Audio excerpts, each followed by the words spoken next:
Hello, and welcome to our virtual annual discipline meeting for the 2024-2025 school year. I am Dane Lamont, the School Partnership Specialist for Penn Highlands Dual Enrollment Program. During our fall 2024 semester, we plan to have our in-person ACE discipline meeting at the Penn Highlands Richland campus. Unfortunately, poor weather conditions forced us to cancel the event this year. However, our college liaisons were still able to hold recorded Zoom sessions to discuss specific topics related to the disciplines you teach. Please enjoy this recording of your annual discipline-specific activity, and we hope you can join us in person next year. Thank you for making this program possible for your school and your students. All right, so have either of you ever attended one of these? Like one of the, last year was actually the first one I've attended. So it was nice to have that kind of experience, but not sure how I other have, people. Oh, go ahead. I just had one on Tuesday this week for child development. So Hmm. because it's a different field, so I just actually had a Zoom meeting on Tuesday. Oh, that's funny. Yeah. And it is a requirement. What we kind of do, at least what I do, is often what I'll tell people is you guys are the experts on teaching. You know how to teach, you are trained how to teach, you have all of those strategies, all of those skills. And my role is to bring in the working in the field of psychology information, because I definitely am not an expert in teaching, but I know the content. And so just to kind of let you know, like, since you're teaching these courses, um, give you some of what is going on in the trends of the field so that you can kind of have a little bit of that background while you're teaching the topic. And then just I've prepared just a few things that are just some tips for dual enrollment students. Like, what are some things that the research shows helps improve the experience for dual enrollment students. So that's all I want to do to share with the two of you and anyone watching today. So I will have a quick little slide presentation to share, but since both of you teach psychology, I would love, if you don't mind, sharing what has been the, kind of easiest parts of teaching it for you. What are you finding is not even just psychology, but doing the dual enrollment, the ACE course? What have been like maybe some challenges you've experienced that we could possibly assist with, if you've had any? And if you have had any, I'll write them down.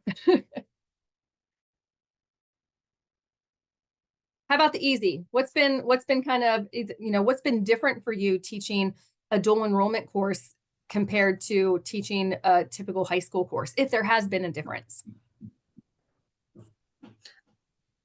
So my mother's watching my son right now. I'm not sure what they're doing. I just heard a loud noise. So if you heard that, I apologize. No, you're fine. I think one of the easiest things I've run into is that the students are they're such a higher level. So I teach like through the school, my actual role is family consumer science. So I teach child development, food nutrition, just kind of the whole gamut. I teach some classes, they're called positive behaviors. So they're, managing emotions, which relates to psych, but it's a whole different thing as opposed to teaching something at this level where the students are really, really driven. And I found it's amazing the questions they'll ask and they want to know the answers. And as awesome and as rewarding as that is, sometimes I do find it overwhelming because, I mean, you were there that day and there's sometimes they ask me, I have no idea. Like, you're asking me a question that's like through the roof. And I run into that sometimes. And I think the other thing that it's goes along with that being a positive is that sometimes those questions take up so much time and you don't want to shut that down because they are still young and they are learning and you want to foster that drive for information and you don't wanna stifle it, but, like, we have to move on, and that's kinda like a positive and negative for the same thing. Yeah, I actually just had that in my class this week because we're on chapter 14, abnormal psychology, which at least in the text we're in chapter 14. The semester ends next week. And we're on abnormal psychology, which is the chapter everyone's been waiting for. When you take a psychology course, that's what you're expecting to learn.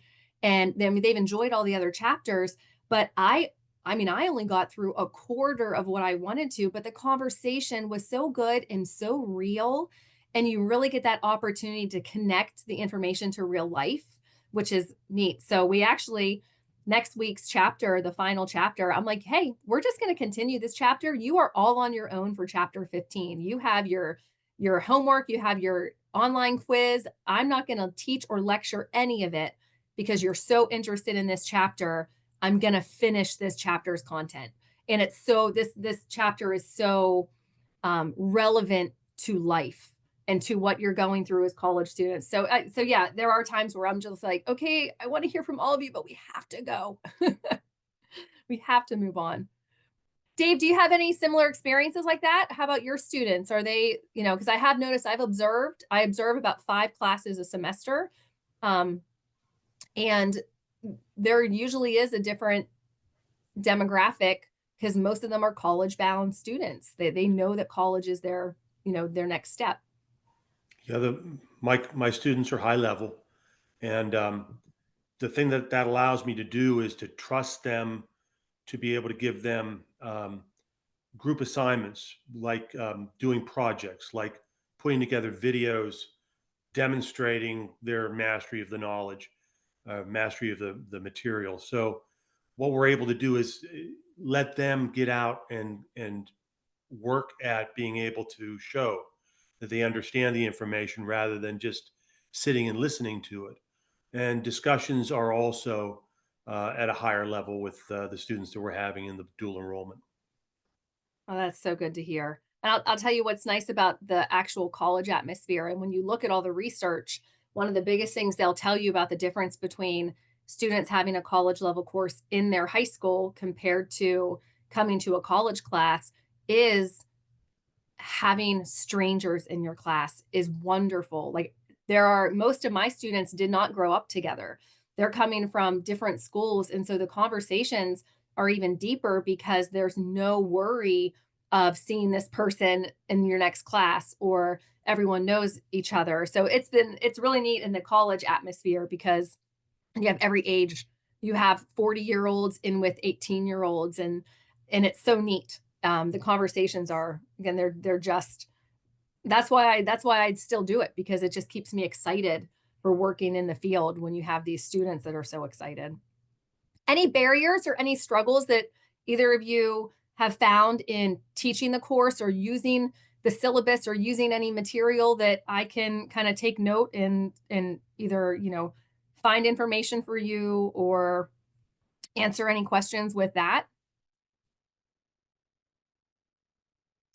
It's usually pretty self-explanatory for everybody. Like most people don't have any concerns, but I just want to make sure that, everyone knows at any point you need any support from the college that I'm the ACE liaison, so I can connect you to the college. You can also go to anyone else that communicates with you from there. But, our role is to offer you the resources and support that you may need for your courses. So anytime you run into that, please just know that's what my role is supposed to be. So I'm going to go ahead and share my screen here. And again, I'm going to try not to keep you too long. Oh, yay. Last time I shared my screen, it wouldn't let me still see the other people on the meeting. So I was like, just yell out, but I can actually see you. So that works out. Okay, so just to give you a little background, again, social sciences, you both are teaching psychology. I will cover real quick just sociology super fast. So very similar. They're, very, very similar fields, just a little bit of a different focus. So wanted to just kind of go over the pedagogy of the social sciences. What are some current trends we're seeing in the field of teaching psychology and sociology, as well as working in the field? Just share some quick resources for both for you and anyone else who watches. Just some links. If you did watch this last year, then some of them are the same, but they're just still really good links. And then just a little bit of open discussion if needed. So pedagogy, this is what they're suggesting, the mind frame that we use whenever we are teaching psychology and sociology. So this is when you're looking at American Psychological Association or the American Sociological Association. These are the things that they're saying. If we are teaching this, this is the mind frame and mentality we should have while we teach the material. We want to always be focusing on connecting the material to experiences and interests. And again, you guys are the teaching experts. These are things that you're always doing. And I know you've gone to school and you've learned all those strategies. So a lot of this is second nature, but we really, in the fields of psychology and sociology, we really, really try to focus on connecting things to real world problems, because theory is great, but we want to make that connection so that people can recognize not only how beneficial these two fields are to any person, not just people who are going into psychology, who are going into counseling, who are going into that type of social service, but how this information connects to every single one of us, no matter what our future path is. Just like Elise, you mentioned teaching child development, psychology, anyone who wants to be a parent, anyone who wants to be a spouse, anyone who wants to have a relationship, anyone who wants to work with other humans benefits from understanding psychology and sociology. So a lot of times, as I mentioned, people are excited in Intro to Psych to get to the abnormal psychology chapter because that's what they think of when they think of psychology. But we're always trying to connect it to all of the aspects of being human, all of the aspects of interacting with other people. So that's a big part of it. You can see here, there's a social aspect, the holistic meaning whole health, all aspect of a person. We want it to be that holistic approach, looking at everyone's spiritual, environmental, financial, social, all of these domains of life and how it all is connected and impacts. And then that relationship centered approach, meaning that we're not just giving content, we are building connection with the people that we're teaching. And again, I know you guys have, I mean, this is your thing. So just kind of sharing some of the information.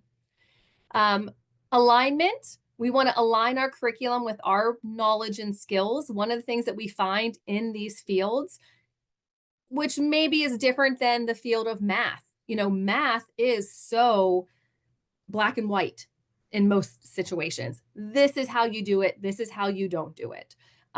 Psychology and sociology aren't. We have nothing in psychology and sociology that is 100% accurate.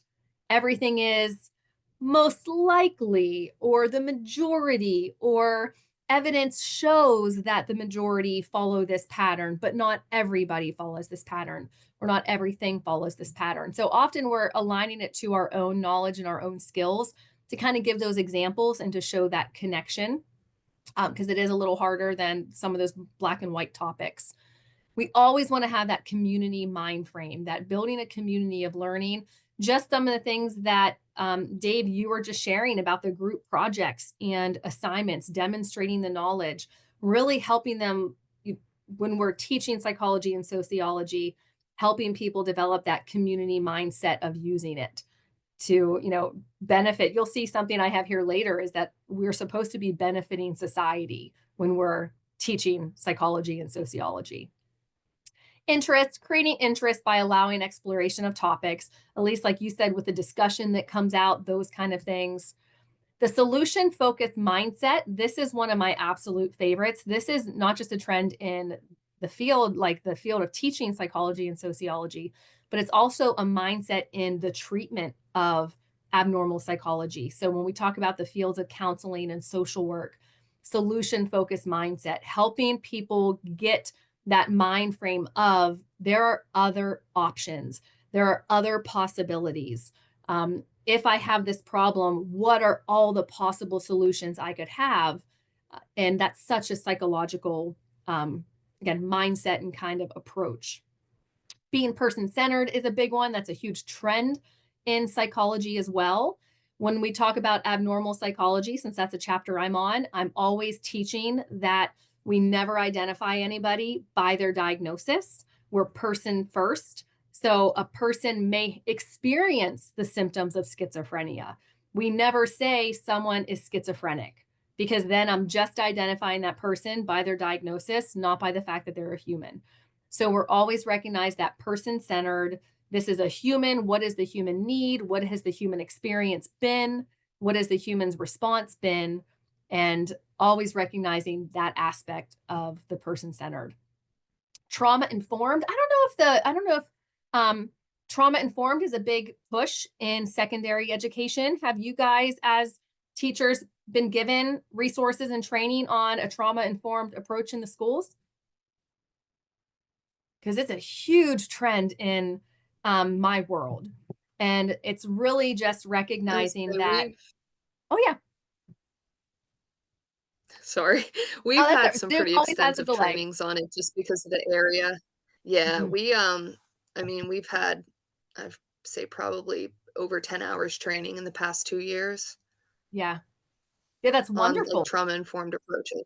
Yeah. And in teaching psychology and sociology, we're teaching sensitive topics.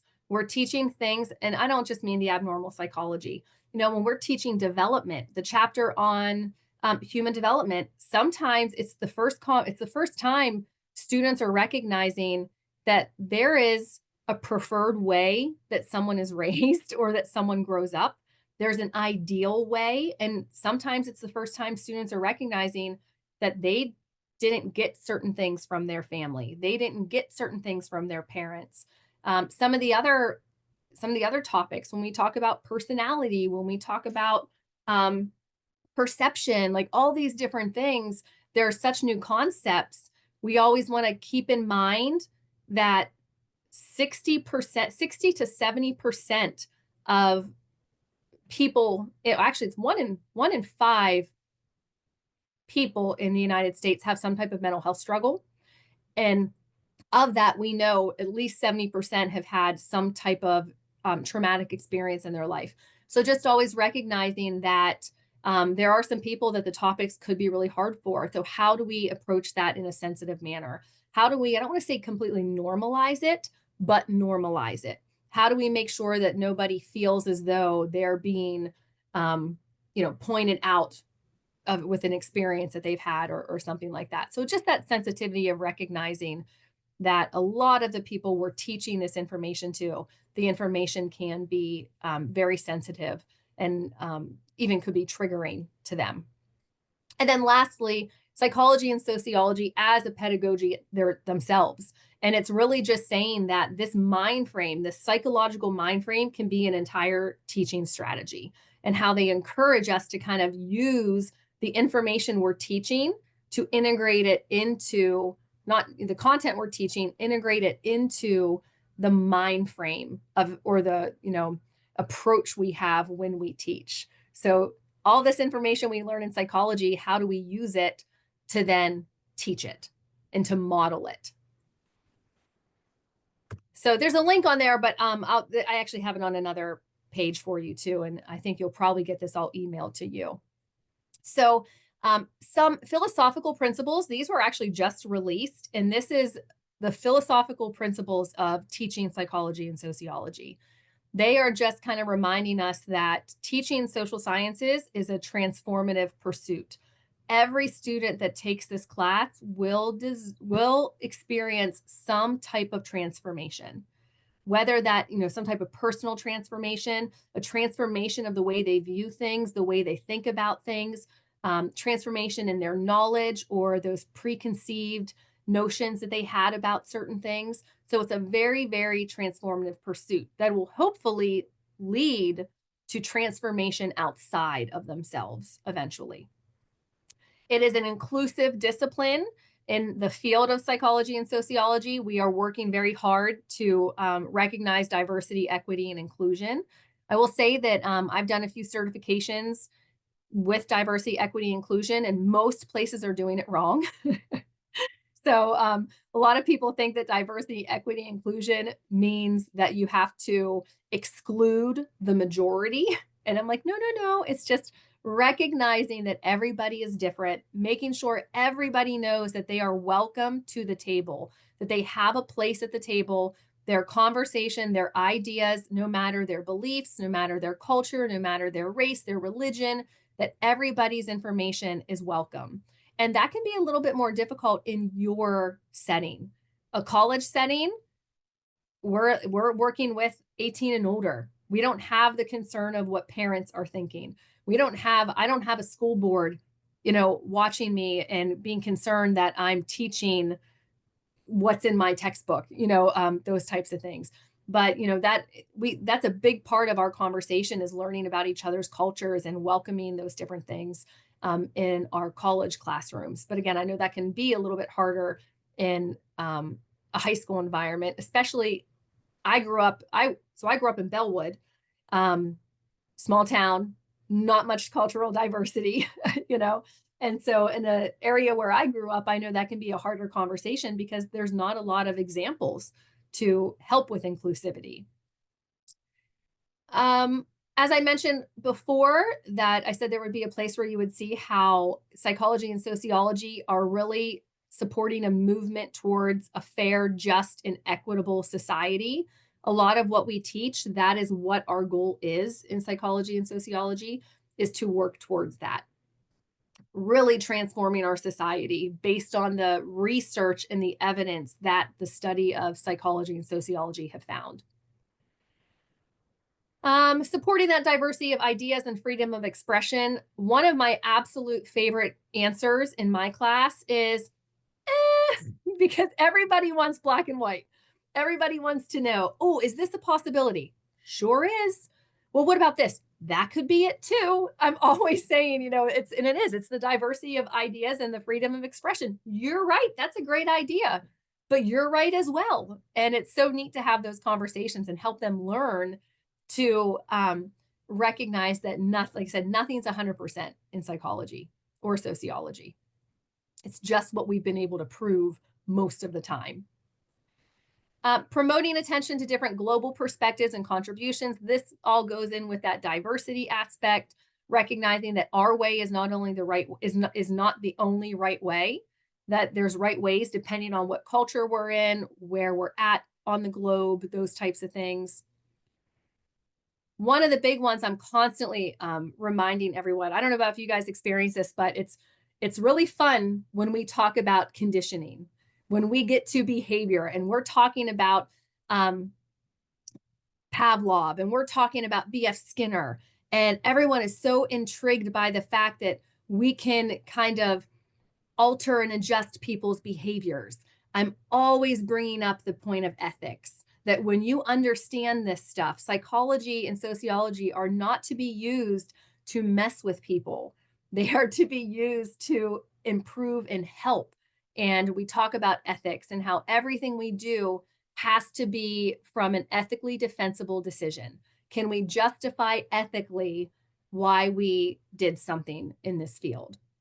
And that's a huge thing for them to understand, because I know, especially being a little bit younger, a lot of times this information is so intriguing and exciting, and they combine it with pop culture, and they're starting to think, oh, like, so if I do this trick on my mom, and I'm like, no tricks, don't do tricks.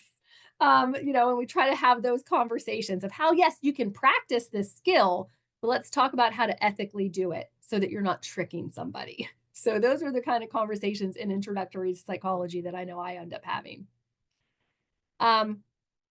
They should be well-rounded, or the students of social sciences need to have a well-rounded grasp of both the accomplishments and the failings of psychology and sociology studies.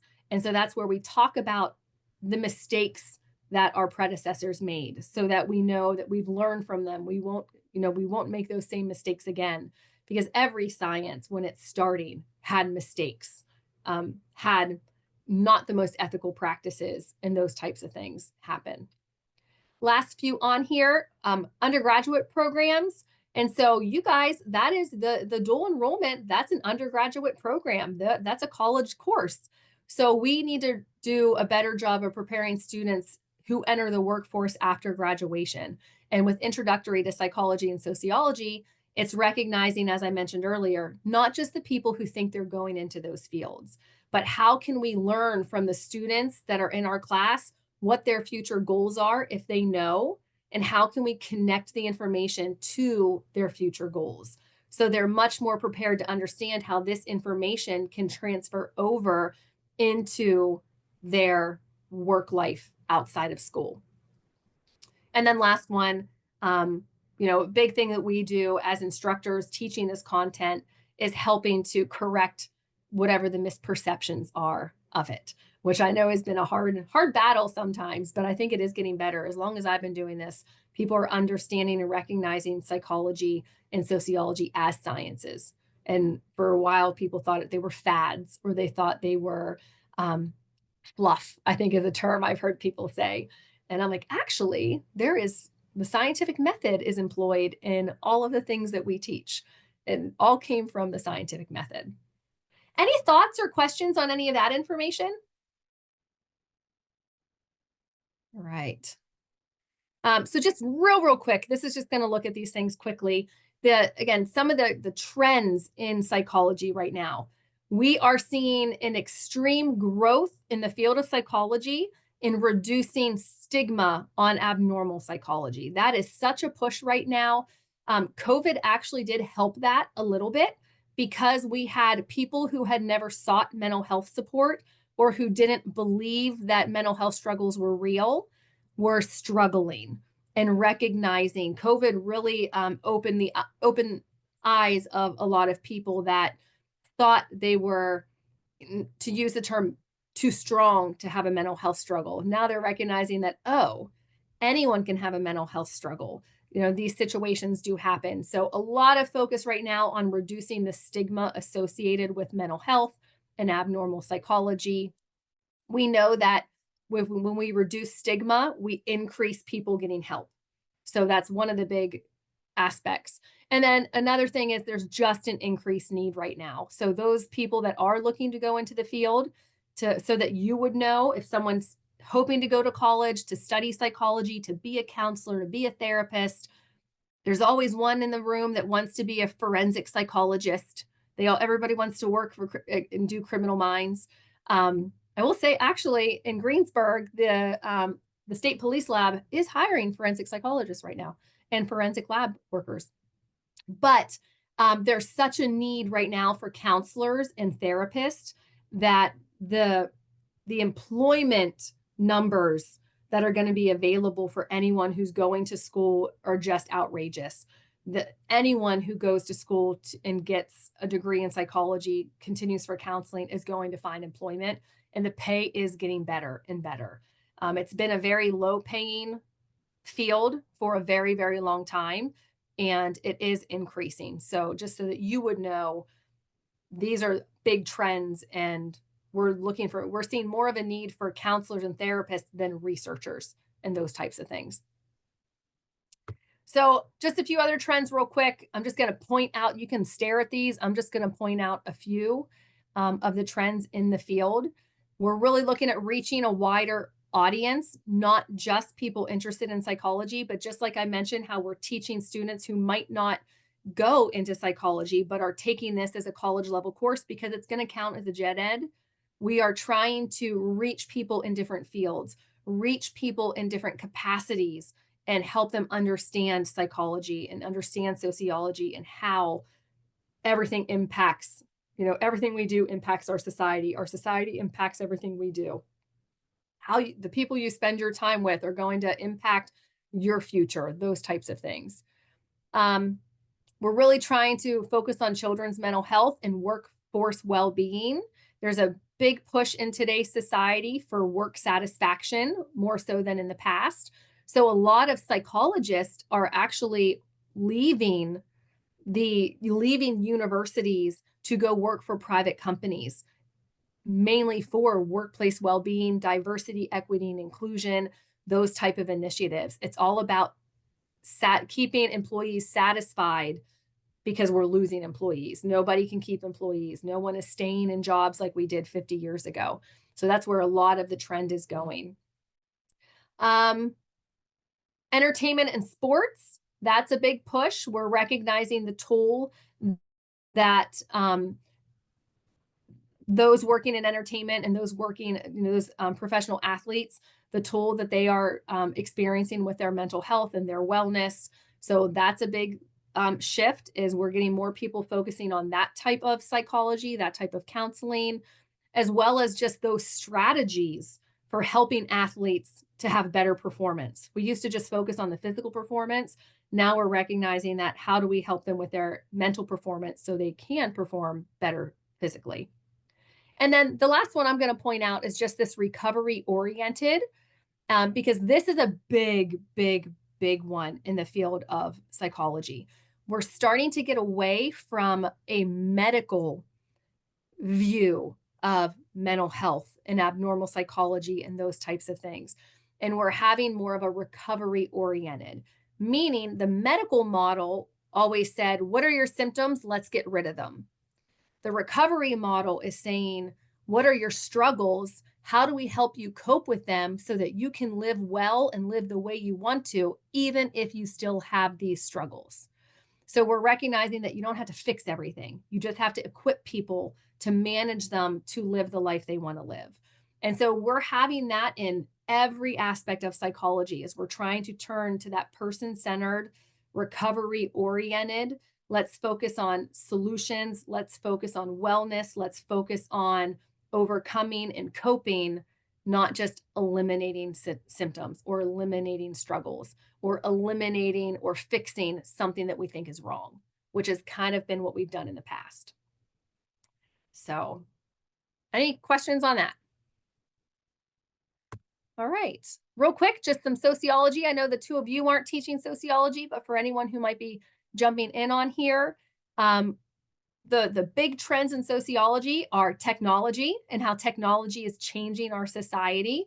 Not only is it growing, but it's impacting. So a lot of the sociological research right now is going to study how is technology changing our society. And I'm sure all of us can see those changes, even from our own experience, how those things can trickle down. Changing social norms. We're in, I have an 88-year-old grandfather. I think it's mind-blowing the way he has watched the world change in his 88 years. And he'll tell you that the last 10 to 15 have been the most change he's ever seen or experienced himself. And he'll agree that a lot of the changes needed to happen. Some of them he struggles with, but he'll agree that a lot of them needed to happen. So this is what a lot of our sociologists are studying, is the changing social norms and the continued social conflict, trying to figure out, why is it happening? Why are we having so much? What can we do about it? Those types of things. Just some of their additional kind of trends. All the sociologists are asking what's next, because there's no way to predict what society is going to do. We can kind of make some assumptions based on history, based on, what we think we can expect. But for the most part, sociologists are always a little bit behind. They're usually more retroactive than proactive. It's, this thing happened, let's figure out why, how it happened, what we can do so it doesn't happen again. Whereas psychology is going to be a little bit more proactive. We can expect more with human nature and studying people more personally than when we look at society as a whole. So they're really trying to say what's next, trying to focus on making a better future, also increasing diversity. Again, that's a big push in both fields. And then really trying to look at the impact of modern trends on social life. How are all of these changes impacting our social lives?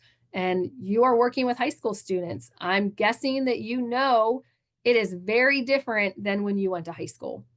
Even their lack of ability to communicate with certain things, some of the skill sets that they have that they don't have that we had, or vice versa. They do have some skill sets that I know I didn't have, and so it's not to say one's better or worse, but it is definitely different, and it's definitely having an impact.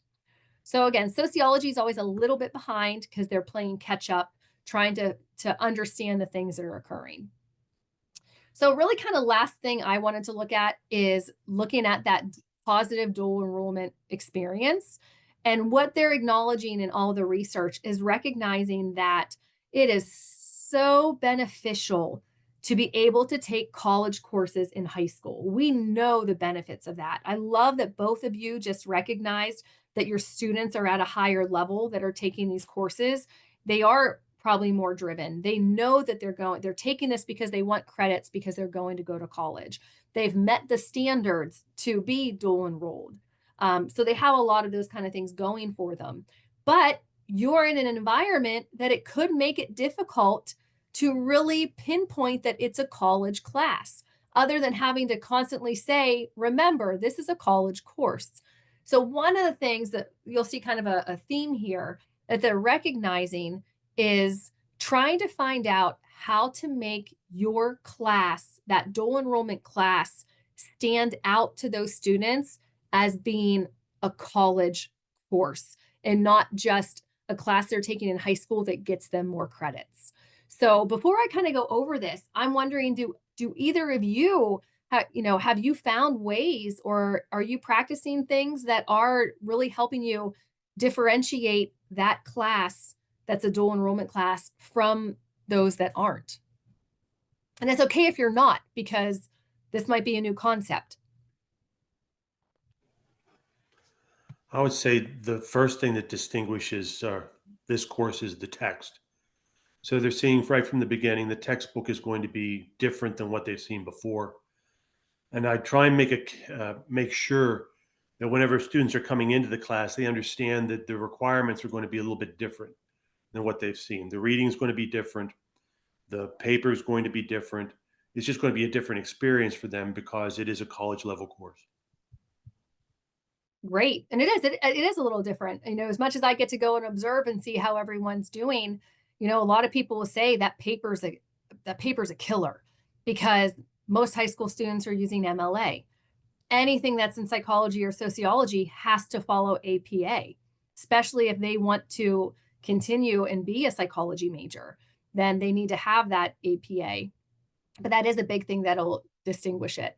Elise, I don't know if you've had anything that you found that has kind of worked, and not to put you on the spot.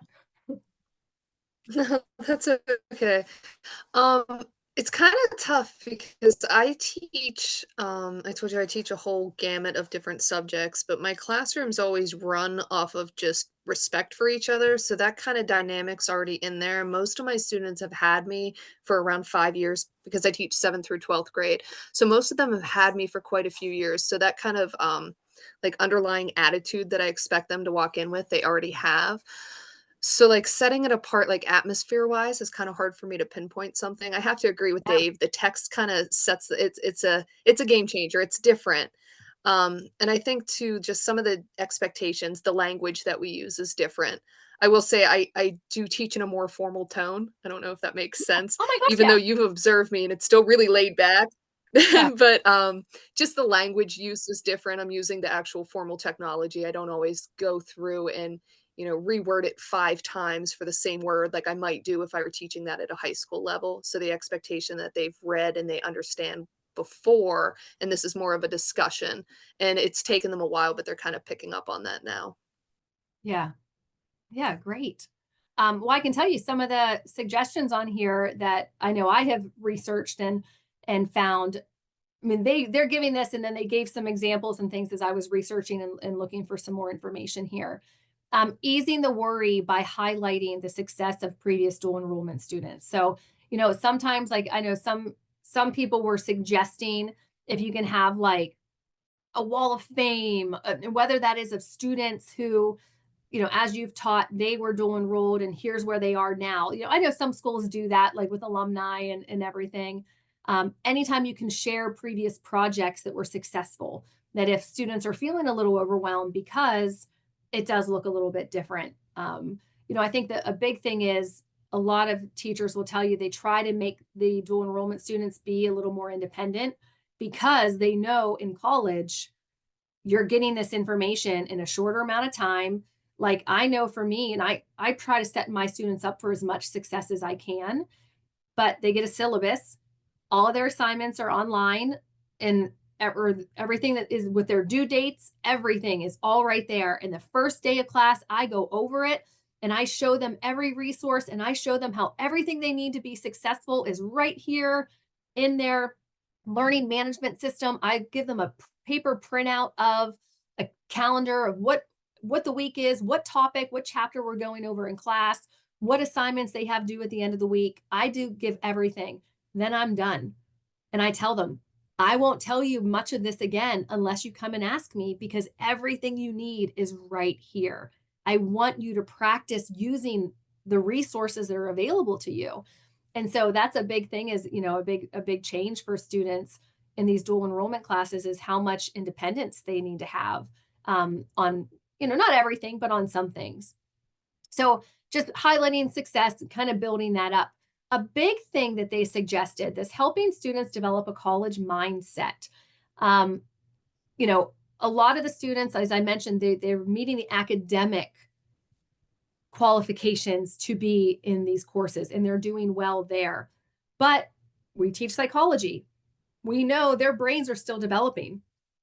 Not everyone has the skill set they need to be successful in college or in a college course. So this is a really nice time where they start to learn get that introduction to college course expectations, but where they still have people who can help them build the skills of self-regulation and motivation and engagement and goal orientation, self-efficacy, perseverance. Those are kind of those skill sets that they may not have yet. And a lot of college students don't have yet until their junior or senior year.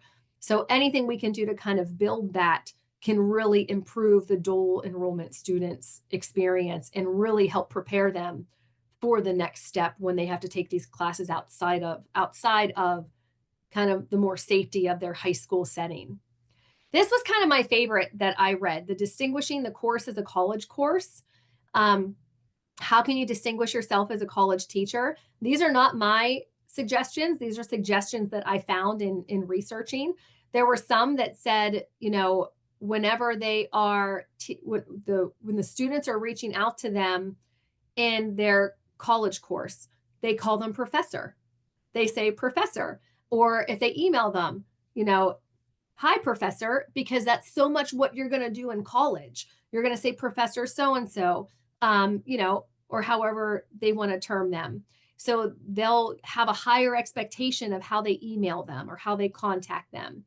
They said that they will occasionally try to make sure they use the college merchandise, or, they may have, there was one teacher that said they actually have a sweater that has the emblem of the college they use, that are partnering with.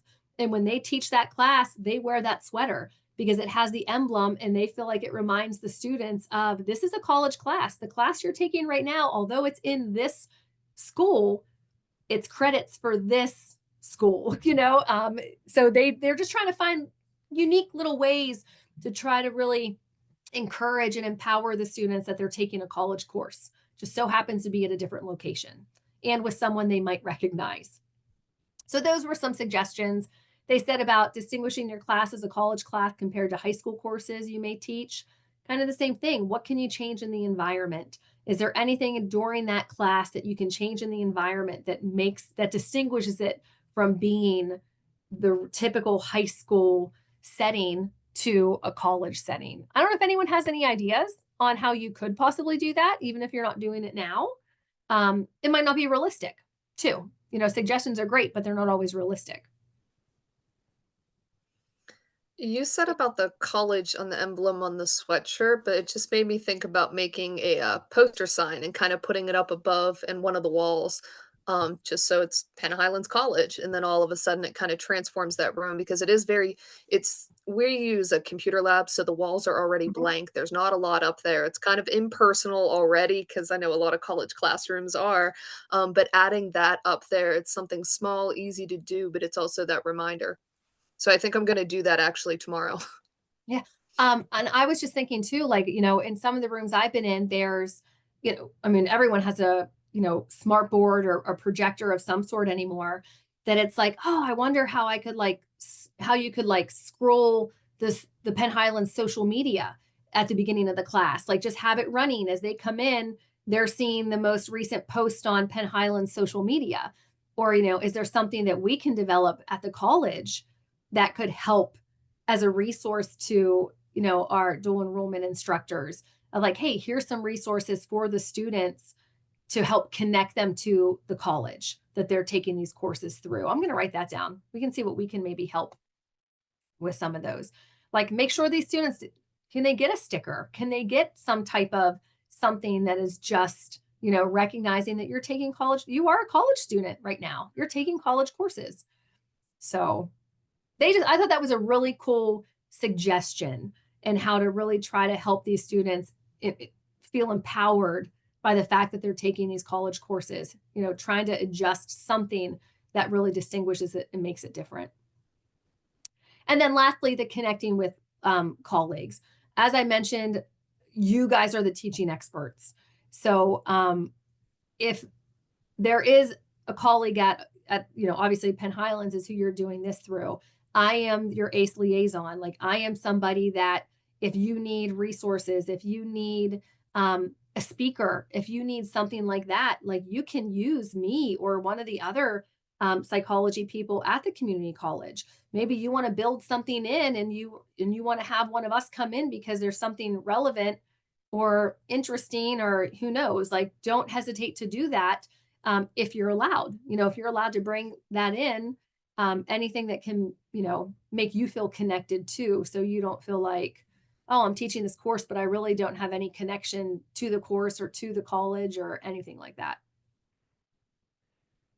So resources, I will send these to you. Just wanted to let you know a few. For those that teach sociology, this is the American Psychological Association. For psychology, APA actually has some free resources. Then, of course, there's paid resources that you have to pay for, but they do have some free resources. So apa.org, and then this will give you some trends that it's actually where I got the information to show you the trends if you'd want to read into it deeper. And then this pre-college TOPS, this is a resource for high school teachers teaching dual enrollment psychology, this APA pre-college TOPS. And again, I think there's a small fee. I do know they had a few free resources that you could, that were available.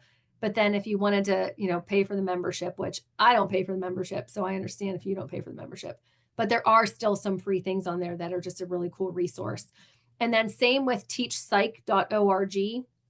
You can sometimes find additional videos, other assignments or activities that other instructors have come up with that have been really, really helpful. I know, Elise, when I was in your class, I loved that you had the film. You had the different colored film for, sensation and perception. I've never seen that done. I never even thought to do that. And I'm like, that is such a cool activity and idea. And then, some of these websites have little things like that where people will give you kind of their, again, you guys are teachers. I'm sure you have those resources elsewhere, but just wanted to make sure you had them. And then the publisher resources, at the community college, we use Pearson and Pearson for both. Yeah, I was trying to think if Soch was also, I think Soch is Pearson. Either way, we have some of those additional resources as instructors that the publisher has given us that, we have some access to. So if you ever, want to compare notes, we can compare notes to see what we have that's available that gives you activities, test banks, those kind of things. And then last but not least, questions. What do you guys have? What do you guys need? Anything?